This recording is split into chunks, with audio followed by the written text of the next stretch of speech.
Muy buenas noches a todos. Estamos ya en el conversatorio sobre Leonor Buenaventura, resonancias de su legado en la cultura ibaguereña.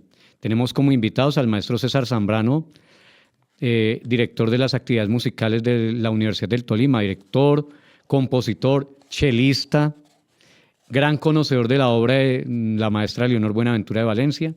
Y tenemos al doctor Hernán Clavijo, miembro de la Academia de Historia del Tolima, también gran conocedor de la historia de la maestra Leonor Buenaventura. Muchas gracias y bienvenidos. Muchas gracias a ti, Néstor. Bueno, para comenzar quisiera preguntarles, para ustedes, ¿cómo caracterizarían la atmósfera intelectual y social de la época en que Leonor Buenaventura de Valencia vivió?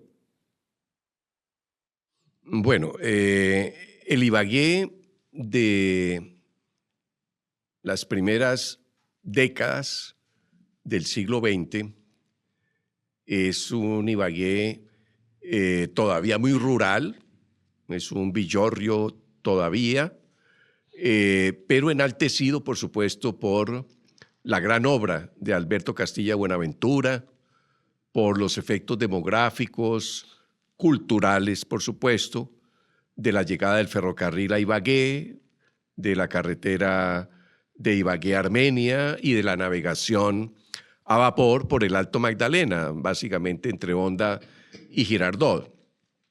Pero sin duda el vector principal del ambiente es esa rápida reconfiguración de la sociedad ibaguereña que trae la posguerra de los 1000 días, que trae la Convención de Ibagué en 1922, en donde prácticamente se inaugura una nueva época de la historia política del país, que es la preparación del Partido Liberal para la toma del poder a partir de 1930, y por supuesto el triunfo de Enrique Olaya Herrera y la República Liberal, que pues define, le da un sello con todo su proyecto cultural, con todo su proyecto económico, con todo su proyecto jurídico, constitucional, a este cambio de época con respecto a la Colombia existente hasta las primeras décadas del siglo XX. Entonces, en ese marco es en donde esa cota máxima de la cultura ibaguereña, que es la gesta de Alberto Castilla Buenaventura con el conservatorio, con la sala de conciertos, la sala de Alberto Castilla, con la llegada de los padres salesianos y la creación de la Escuela de Artes y Oficios, la Escuela Agronómica de San Jorge, que le dan un impulso a la educación e inclusive también a la cultura musical, porque ellos en San Jorge tenían su propia banda de música, tenían su orquesta que animaba pues obviamente a los estudiantes que llegaban a esa escuela procedentes de muchos lugares de Colombia. Era un epicentro, en cierto modo. Ibagué se comienza a convertir en un epicentro económico, educativo, cultural y político. De modo que podríamos decir, esa es la atmósfera en la cual ocurre la emergencia, la reemergencia de la familia Buenaventura, que ya había tenido unos antecedentes. Estaba pensando antes de qué manera en este momento justo estamos casi en los 3 siglos de la llegada de don Jacinto Buenaventura desde Sicilia acá a América y particularmente a Ibagué, y de él, que era como una especie de intermediario comercial entre los mercaderes de Cartagena y los mineros de la provincia de Chocó, acá en Ibagué, siembra, ¿no?, esa dinastía de hombres cultos, de hombres de pensamiento, de hombres que tienen ideas propias y que en cierto modo también colocan los cimientos de lo que habrá de ser la cultura en Ibagué a lo largo del siglo XVIII, XIX y XX. Entonces, Isabel Buenaventura de Valencia como que materializa esa secuencia histórica de las distintas generaciones de la familia Buenaventura en un momento en el cual uno de los componentes más fuertes de la recomposición demográfica, social, cultural, política que tiene Ibagué a partir de la década de los 40 y 50, que es la colonización antioqueña. Se ejemplifica con el matrimonio de ella con este músico manizalita, ¿cierto? Su esposo, no recuerdo el nombre de él en este momento, pero Leonor Buenaventura de Valencia lo dice todo. Maestro Zambrano. Bueno, ya después de esa presentación tan grande. No, pero Sí, casi una pregunta. No, pero bueno, sí. Mira, ella nace en 1914, perdón, un 10 de mayo. Ya se ha establecido el conservatorio de su nacimiento, porque de las 3 fechas que le colocan al conservatorio, la última de 1909, cuando consideramos que es como la oficialización, digamos, de la clase de música en San Simón y todo esto, y ya pues adquiere, es decir, es una escuela de música, escuela orquesta, con residencia en el departamento del Tolima. Eso me parece que es importante. Y bueno, en este momento lo ha presentado muy bien el doctor Clavijo, presidente de la Academia de la Historia, ¿no?, del Tolima, Historia del Tolima. Yo pienso que en ese momento la música es un elemento importante que caracteriza, digamos, el pensamiento de todas estas familias cultas, podemos decirle, de la época, en un momento en que la ciudad de nosotros, no he podido saber nunca, he preguntado cuántos habitantes tendría Ibagué en 1909. Le podemos poner unos 15.000 habitantes. Casi 20. 20.000 habitantes. Yo no conozco una ciudad en Colombia que con menos de 20.000 habitantes ha tenido un conservatorio, no sé, tengo un conservatorio donde ya se interpretaban obras de Mozart, de Beethoven, se hacían partes de ópera, ¿no? Eso me parece que es una de las partes fuertes de Ibagué, que con tan poca gente y tan pequeño, tenemos unos programas que están en lo que publicó la Contraloría del Tolima, y eso le muestra que ya de antes, desde esa época nosotros éramos, la música era muy importante para el hombre ibaguereño, digamos así. Esto es como pero una primera etapa, digamos, porque aquí yo siempre he creído que todo ese tiempo inicial se dio para que las personas sintieran el gusto de la música, el placer de la música, y también con una caracterización social, ¿no? Entonces, las niñas, era importante que las niñas estuvieran tocando piano, y eso, que el ballet, porque también hizo parte del conservatorio y todo esto. Es una primera etapa del conservatorio. Y claro, aparecen todos los Buenaventura, ¿no?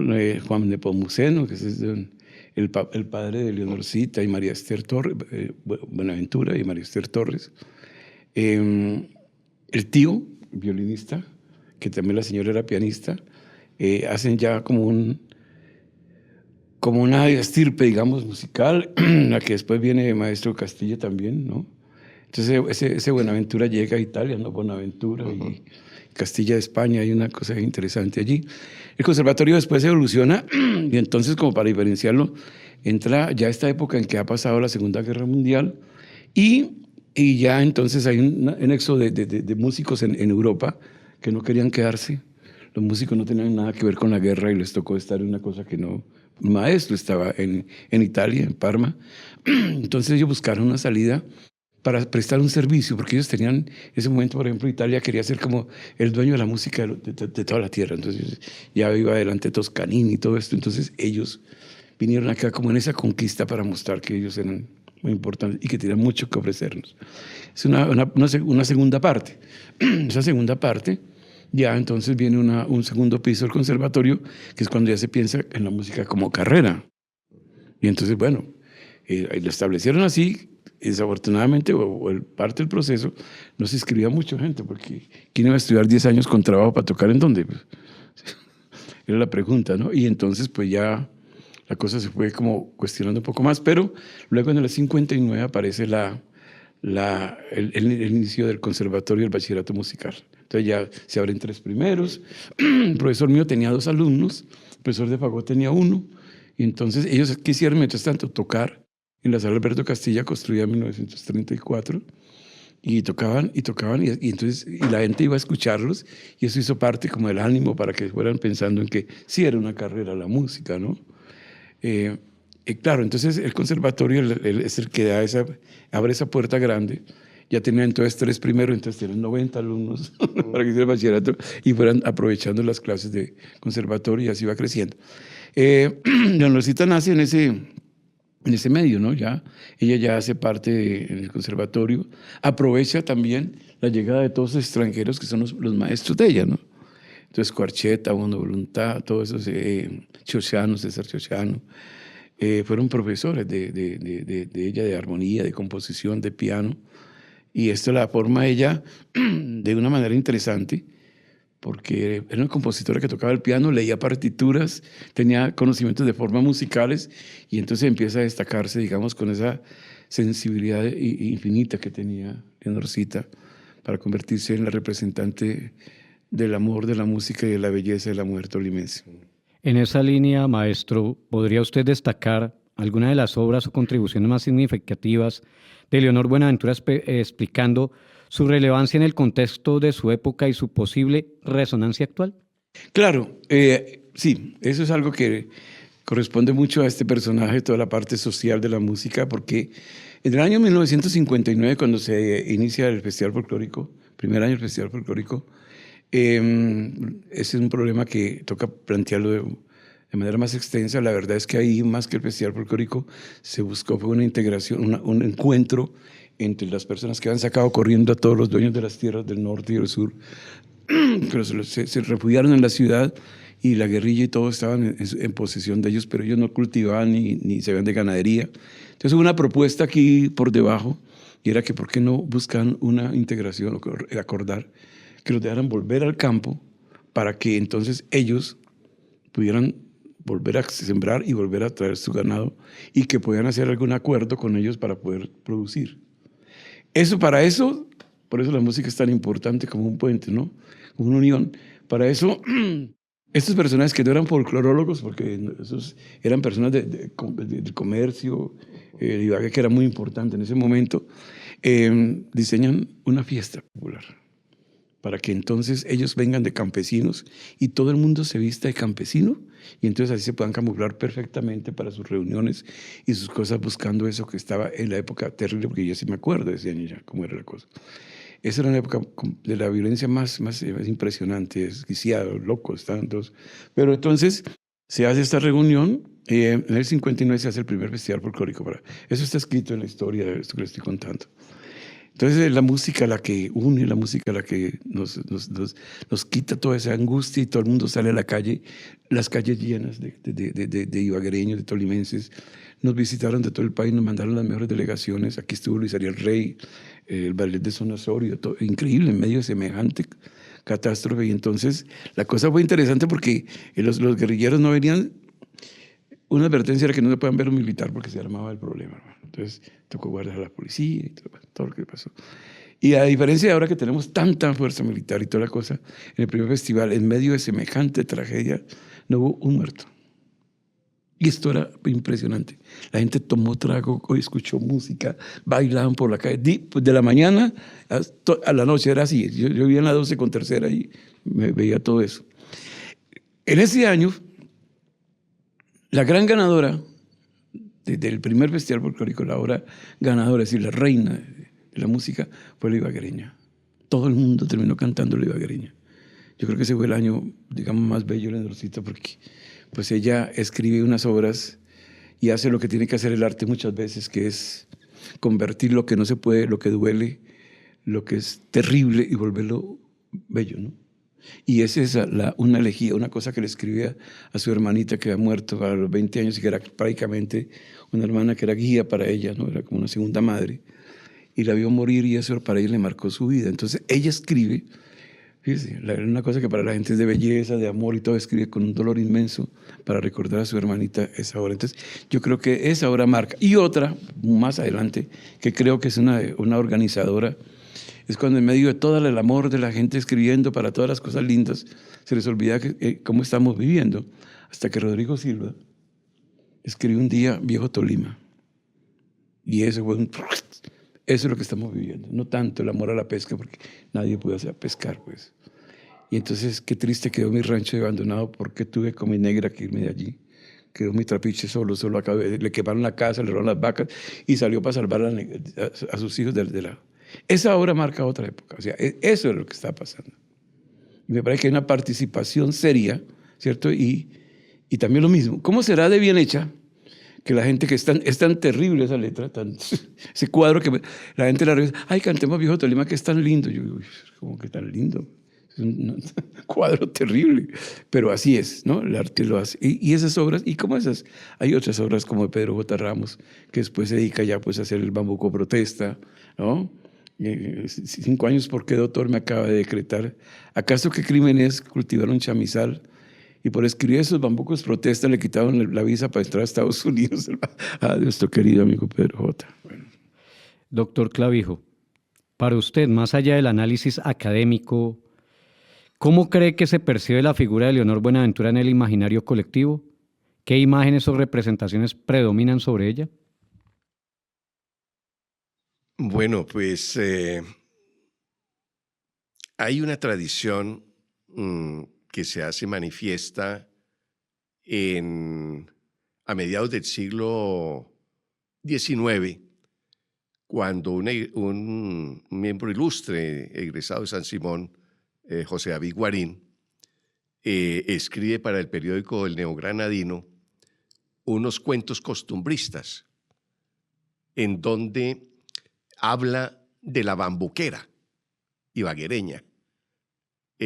José David Guarín hace parte de la generación del mosaico, que es con quien nace la literatura nacional, o sea, la literatura que le da una personalidad histórica a la nueva república, a la república que se ha independizado de España, a la República de Colombia. Y retrotraigo para la respuesta esta referencia por el hecho de que la bambuquera pues simboliza dentro del costumbrismo a lo que en la sociología de la época llamaron las cigarreras, ¿cierto? Es decir, ese tipo de mujer como de clase media, inclusive popular, alegre, desenvuelta, elegante, bella, graciosa.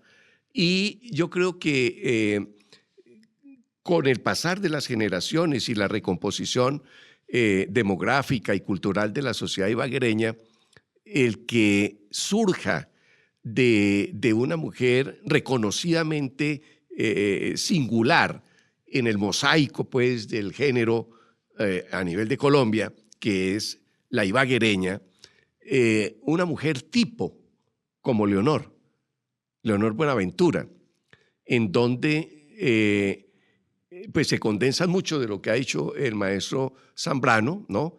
De la belleza, la ternura, la bondad y todo, pues casi que podríamos decir que ella encarna unos ideales que desde antes de que emergiera la bambuquera y la cigarrera ya había, ¿no? Por lo menos a nivel de la élite ibaguereña, como ese germen, ¿no? De lo que habría de ser reconocido por otras sociedades de la República como el distintivo de la mujer ibaguereña. Pero yo creo que cuando ella, a través de sus canciones, a través de su porte, de su sentido del honor, de su belleza misma, yo creo que hasta Camacho Ramírez, ¿no? El famoso poeta Arturo Camacho Ramírez, el famoso poeta ibaguereño, entre otros, pues estuvieron pues, enamorados de Leonorcita, ¿no? Por su belleza, por su donaire, por su don de gentes, por su sencillez, ¿no? Por su cultura. En fin, el caso es que ese es un síntoma, ¿no? Como de cómo se instala en el imaginario social ibaguereño la figura de Leonor. Pero claro, han pasado generaciones, han cambiado las mentalidades, ha cambiado un poco urbanísticamente la ciudad, ha cambiado inclusive hasta el lugar de la música, ¿cierto? Dentro de la identidad colectiva, pero yo creo que a través de sus canciones, Leonor Buenaventura mantiene su vigencia plena, ¿no? Como una expresión de lo que es cierto tipo ideal, ¿no? Tipo ideal de la mujer ibaguereña. Probablemente entre las nuevas generaciones toque hacer como algún tipo de inducción, ¿no? Algún tipo como de soplar el fuego, la ceniza y tratar de revivir, ¿no? La figura, la imagen y la obra de Leonor Buenaventura. Y qué bueno que, por ejemplo, concierto, esta aplicación que tú estás haciendo allí en el Instituto de Cultura lograra su éxito, ¿no? Porque pues, sería una forma de hacer que los nuevos ibaguereños, ustedes saben que la ciudad en las últimas 2 décadas es muy diferente a la que era a finales del siglo XX, ¿no? Y el analfabetismo de lo que han sido los elementos distintivos de la tradición, de la cultura popular ibaguereña, pues se han perdido pues, por muchas razones, ¿no? Por la hibridez cultural, por el cambio, por las tecnologías, pero también a veces por un poquito el cambio de gusto, ¿no? De los jóvenes por los géneros musicales, inclusive por la emergencia de nuevos géneros. En total, en balance, diríamos que el hecho de que a ella se le reconozca como la novia de Ibagué, yo creo que es suficiente como para uno hacer como un repaso, ¿no? Del lugar que ella ocupa en el imaginario social de los ibaguereños. Maestro Zambrano, en su opinión, ¿qué aspectos del trabajo de Leonor Buenaventura merecen mayor atención o exploración por parte de la academia o del público en general? Pues todo. Yo quería referirme un poquito a algo que dijo nuestro querido presidente, y es que en alguna ocasión estábamos con el pasado alcalde y me dijo lo mismo. ¿De dónde salió eso de la novia de Ibagué? Me preguntó delante de una junta del conservatorio. Copietas que somos. ¿Cómo así? Si yo hice la campaña, le dije, sí. Pero es que la novia era la novia de Barranquilla, que era Estercita Forero. Está bien, es lindo, yo no estoy... Pero yo decía, pero ¿por qué tenemos que jalarlo para cada una persona tan brillante como Leonorcita, tan bella? ¿Sí? Y entonces yo le preguntamos a cualquiera de todos ustedes cómo la llamaría, y todos tenemos seguramente una frase poética. Le voy a contar la mía, que pues yo le digo, yo iba a la Plaza Bolívar cuando estaba en Bogotá, ya en la Orquesta Sinfónica, y vine a esperar a mi novia que salía al conservatorio el sábado. A ese tiempo estudiaban hasta las 12 del día. Y por ahí bajaba Leonorcita Buenaventura cantando. Yo la veía pasar a ella, que yo la conocía, tuve 3 etapas cuando tenía 5 o 6 años que iba al conservatorio, porque mi hermanita mayor cantaba en el muñequero de Leonorcita. ¿Sí? Entonces, yo sabía que era Leonorcita Buenaventura. Y también, porque ya después, cuando entró al conservatorio, era la profesora de piano. Entonces ya había pasado también esa época. Yo me había ido. Me faltaba la tercera parte de cuando regreso. Y entonces bajaba ella y yo veía esa Plaza de Bolívar tan linda cuando bajaba. Sí, bajaba ella. Y cuando llegaba a la plaza, allá a la entrada de la catedral, yo miraba y bajaba cantando además. Y cuando yo volteé a mirar, el parque era otro. El parque era otro. Ya no era tan bello. Entonces por eso yo pensaba, ¿no? Y escribí la obra que se llama Señora del Paisaje, Nuestra Señora del Paisaje. Es que hay gente que pasa como ella y se lleva el paisaje. Es tan bella que ahí no queda nada después de que pase. No, pero ya no es lo mismo. Entonces, escribí una rapsodia que la estrenamos ahorita en el festival de Salvi, Festival, que vinieron los músicos destacadísimos que están en Suecia, en Suiza, y estrenamos una rapsodia que se llama eso, Nuestra Señora del Paisaje, para decirle pues que es eso, ¿no? Y todos podemos calificarla yo insisto que la novia es muy bonito. Pero es como cuando le hablan de Garzón y Collazos, príncipes de la canción. ¡Qué belleza! Pero eso lo pusieron en Medellín. ¿Sabe por qué? Porque ya tenían los reyes de la canción. Entonces, nos distinguen golpeándonos. Sí. Lo mismo pasa. Entonces, yo creo que ella merecía como cosas distintas. Entonces, bueno, sí, yo creo que destaca. Yo no estoy muy interesado, ni ella tampoco, en que ella fuera una persona famosa con su música, porque es que es nuestra, es como del alma nuestra. Ella no escribió para... Quizás hizo una obra en la que me lo dijo y tengo que decirlo a ustedes también, confesarlo, que fue muy conocida, llamó La Guerrillera. A mí no me gusta, decía yo eso. Ay, no, yo lo escribí por una novela de televisión, pero yo no quería escribir eso tan terrible, de verdad. Y esa era famosa, La Guerrillera de Leonorcita, y a ella no le gustaba. Lo hizo porque le pidieron que hiciera una obra. Así como todas las demás obras son tan de ella, pues tan de su vida. Ella también, entonces, creo que, por ejemplo, vale la pena mirar que ella, para la música fue para ella como un ascensor para su espíritu en todo el momento. La elevaba, la llevaba y la purificaba de una vida que, tenemos que decir, fue muy difícil. La vida de Leonorcita fue muy difícil, fue muy triste.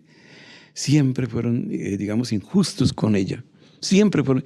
En la tercera etapa de mi vida, de mi cercanía a Leonorcita, yo la visitaba ya en su casa y todo, y tardes y todo, pero siempre terminamos llorando de las cosas que le han pasado a ella y las que a mí me estaban pasando, ¿no? Entonces, pensaba yo, la gente cree que ella es feliz porque ella con esa sonrisa que siempre tenía, con la que la veía bajar por la...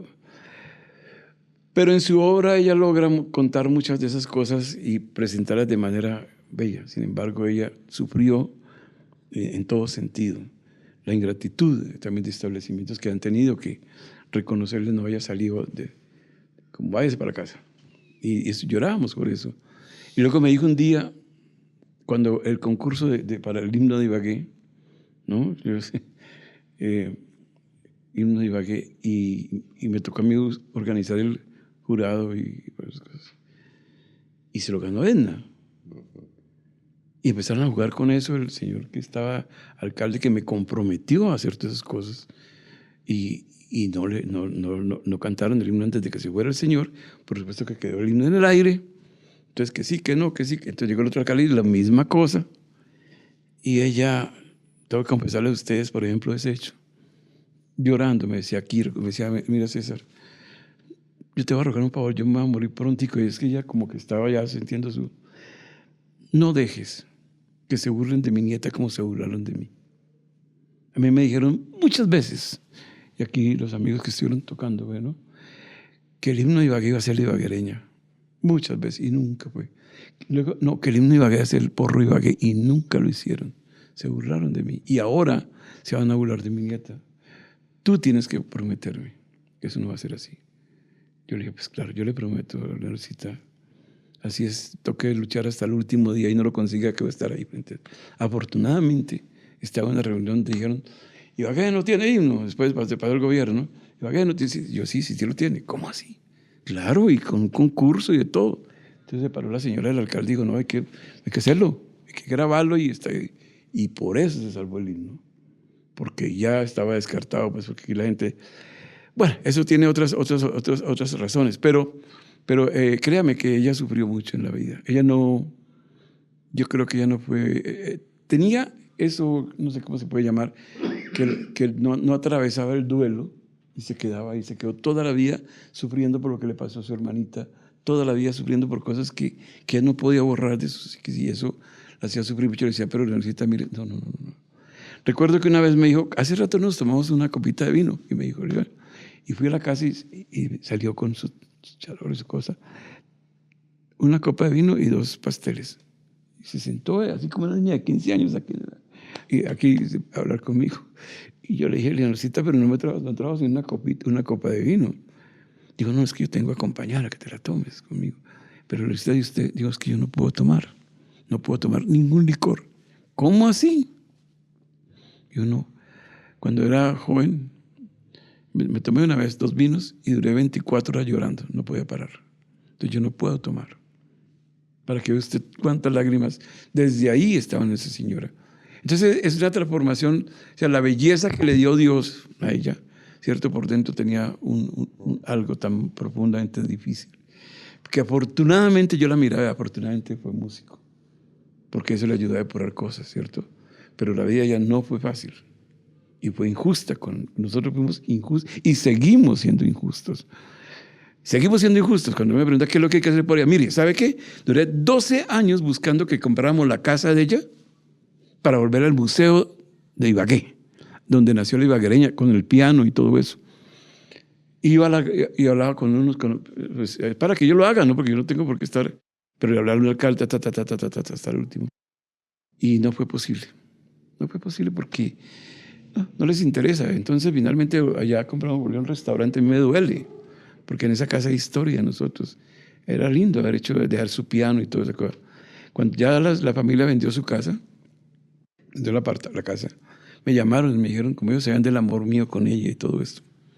Y ella también, pues, ¿qué hacemos con el piano de mi abuela? Entonces hemos pensado que si tú no lo recibes, claro, yo lo recibo. Me lo llevé para la universidad. Allá lo tengo esperando hacer un museo de instrumentos que hicieron famosa la música del Tolima. Ese es un instrumento lindo. Ya tengo esta acompañada también por la trompeta de Lucena. También tengo esto y ya tengo prácticamente cerquita la tambora de Cantalicio. Tengo varios instrumentos, ¿no? La guitarra donde Pedro J. escribió Vivirás mi Tolima. Yo pensaba en eso, en ese museo. Bueno, estamos buscando otro sitio, pero ni siquiera eso fueron capaces de escuchar para devolverle algo a ella, ¿no es cierto? Que su casa quedaba siendo como un templo histórico de la música. Bueno, para terminar y en síntesis, los dos, ¿cuáles consideran que es el principal valor o la vigencia del legado de Leonor Buenaventura para el presente? Pues yo creo que a la hora de identificar, ¿no?, los símbolos humanos por la obra, por otras cualidades que hacen parte como de lo raizal, de lo típico, de lo singular de Ibagué como ciudad, pues indudablemente Leonor es una persona inamovible. Es decir, ella es tan fuerte, su legado tan ligado a las raíces, a los secretos de la tierra. Pues si hay que hablar de los secretos de la tierra, pues tendremos que incluirla también a ella, pero también de eso que ella misma canta, ¿no? Eso que ella misma canta, como lo decía lúcidamente el maestro Zambrano, el paisaje ibaguereño, ¿sí? Digamos, como esa absorción, esa apropiación del territorio a través de sus elementos esenciales, ¿no? El río, pues las montañas, la mujer, en fin, otros elementos propios, no solamente del paisaje, sino del territorio y de la cultura. Y por supuesto, pues de la historia, porque el hecho de que sea Buenaventura, fíjate, como decíamos al principio, es prácticamente llegar a 3 siglos de historia de la ciudad. Eso lo es totalmente, de acuerdo con las palabras maravillosas del doctor Clavijo. Sí, ¿no? Mire, no nos podemos equivocar. Nosotros no tenemos que ir a divulgar la música de Leonorcita, pues a ver si se gana un Grammy. Eso no es eso. Ni es lo que ella quería, ni es lo que nosotros debemos, por el respeto a ella. Me parece que lo que es importante es que nosotros, ¿sí?, en el corazón de todos los ibaguereños y los tolimenses, sigamos cantando para identificarnos. Hay obras, yo llego a esas reuniones privadas así, con el tiple, la guitarra que hay ahí y todo, y cantan unas obras de Leonorcita que no la cantamos sino los de Ibagué. Eso es lo que a mí me parece que es importante. Eso es parte de nuestra identidad, maestro. No crea que estamos soñando con llevarla pues, a la arena. No, eso no es. Ni tampoco estamos esperando hacer dinero. Esa no es la idea. La idea es que esa huella es imborrable porque somos nosotros representados, como lo dice muy bien. Todas esas tantos años de historia de nosotros, de formas de ser, de pensar y orar, están ahí condensados. Entonces, yo estoy tranquilo porque tengo 2 hijos divinos, ya son señores y conocen toda la música de Leonorcita Buenaventura. Eso es como lo que tenemos que hacer, que nuestros hijos conozcan la música de Leonorcita, que es nuestra música. Es nuestra música. Así como saca uno la cédula para ir con la música es ella. Eso sí, no nos equivoquemos. El corazón de la música está en Leonorcita. Muchas gracias, maestro Zambrano, doctor Clavijo. Muchas gracias por sus aportaciones y Y damos por concluido en este momento el conversatorio sobre Leonor Buenaventura, sobre su legado en la cultura ibaguereña. Feliz noche. Gracias.